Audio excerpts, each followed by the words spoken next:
What is negative medical evidence, Combat Craig? I throw these into 3 different categories. The first type of negative medical evidence I want to talk about is no medical evidence whatsoever. You didn't understand the VA claims process, so you just filed the claim, listened to your VSO, threw a bunch of shit up against the wall, and you didn't have any medical evidence proving it. When you get your decision letter, it'll tell you which evidence was used as positive medical evidence. They'll say something like, we see that you have a disability, or we acknowledge that you have a disability. And they'll say a few nice things, and they'll basically tell you, but it didn't help you and you're denied.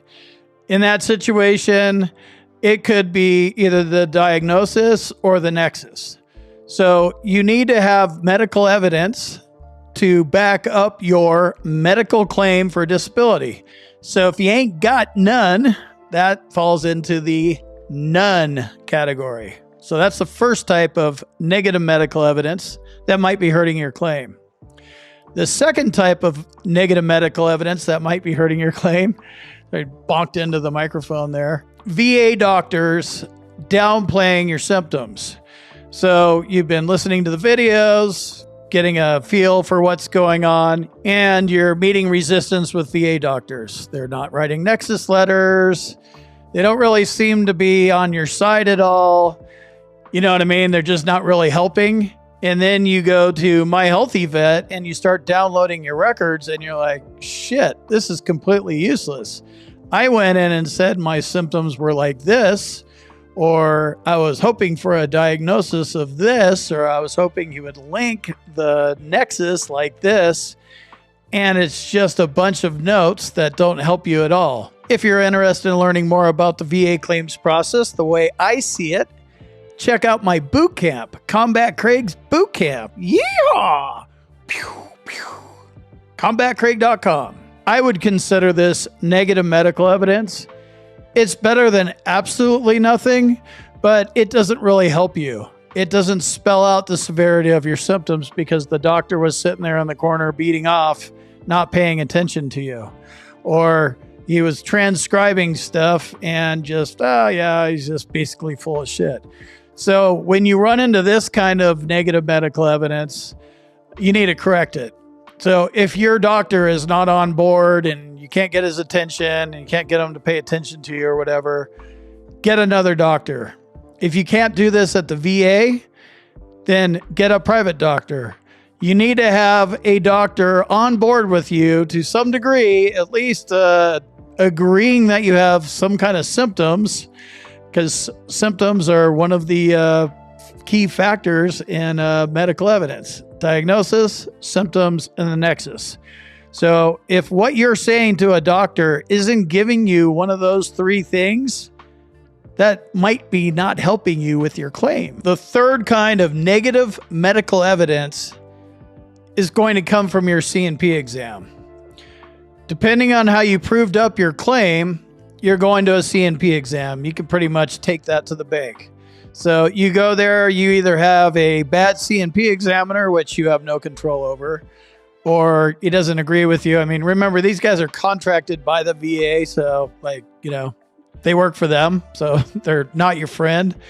So if you get a C&P examiner that doesn't agree with your claim and your disability and how it's service connected, the nexus, any of that kind of stuff, going to say something like, yeah, I see a disability or a problem here, but it's less likely than not caused by active duty service or aggravated by something that's already service connected. That's the third kind of negative medical evidence. And we need to address every piece of negative medical evidence if we want to win our claims. If you fall into bucket number 1, which is no negative medical evidence at all because you ain't got none, get some. Get something in a medical record. It needs to exist in a medical record from a medical professional. Your personal statement and your personal story, there's a time and a place for that, but you need medical evidence. So get some. If you have a doctor that's not cooperating with you or doesn't give a shit about you, go get another doctor. You're wasting your time dealing with a shitty VA doctor that's not helping you. They're not helping you with a diagnosis. They're not helping you document the severity of your symptoms, and they're certainly not helping you with the nexus. They're literally worthless when it comes to medical evidence for your VA claim. Go get another doctor. Oh, well, if I go to a private doctor, I'm going to have to pay for it. Guess what? This is a pay-to-play game. If you have to pay, then you have to pay. Is that pay-to-play? Does that make sense? Doesn't really matter. If you have to pay to play, then you have to pay to play. I don't know what to tell you. You're looking for financial compensation. This is an investment in your future, because you're going to get tax-free money for the rest of your life. Come up with $500 and go find a doctor and pay him to give you an honest look at what your condition is. On a C&P exam, if one doesn't go your way, the best way to deal with that is to, again, go to a private doctor and have him refute what the C&P examiner says.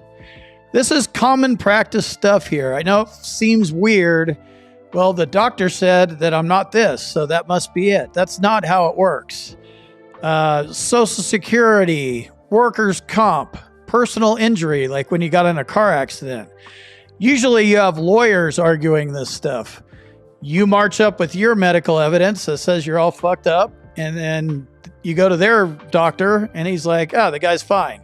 So I know this may seem weird, but this is very commonplace in America. It happens every day, all over the place. I don't care what state you live in.